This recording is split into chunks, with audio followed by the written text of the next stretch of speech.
India में whisky की demand तेजी से बढ़ती जा रही है। चाहे कोई खुशी हो या फिर गम, विस्की की बॉटल्स खोलना एक रिवाज सा बन चुका है। साल 2020 में स्कॉच के 9 लीटर के करीब 1.39 लाख केसेस बिके थे, जो 2021 तक बढ़कर 2.19 लाख हो गए हैं। वहीं साल 2022 में स्कॉच के करीबन 3 लाख केसेस बिके थे।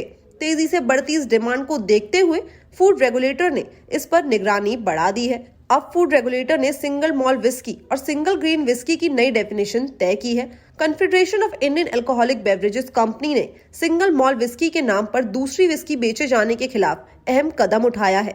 ऐसे में अब फसाई ने इसे लेकर एक नोटिफिकेशन जारी किया है और कहा है कि सिंगल मॉल विस्की के नाम पर कुछ भी बेचने की इजाजत नहीं है। CIABC का मानना है कि नई परिभाषा से इस इंडस्ट्री को एक नई पहचान मिलेगी। फूड रेगुलेटर ने जो भी परिभाषा बताई है वो 1 मार्च से लागू होगी। अब नई डेफिनेशन के अनुसार सिंगल मॉल विस्की वो होगी जिसे सिर्फ माल्ट बार्ले से बनाया जाएगा, साथ ही उसे एक स्टिल पॉट में बनाया गया होना जरूरी है।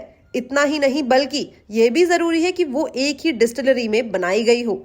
वहीं दूसरी तरफ सिंगल ग्रेन विस्की वो होगी जिसे सिर्फ एक ही ग्रेन से बनाया गया हो। इसके अलावा इसका भी एक ही स्टिल पॉट में बनाया जाना जरूरी है, तभी ये नई डेफिनेशन पर खरी उतरेगी।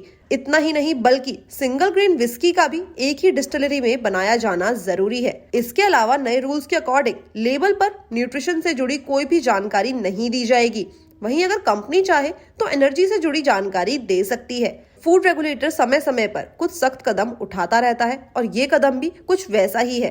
प्रेजेंटली बाजार में सिंगल मॉल विस्की के नाम पर कई जगह पर ब्लेंडेड विस्की बेची जा रही थी। नए नियमों से ऐसा करने वालों को बड़ी दिक्कत हो सकती है।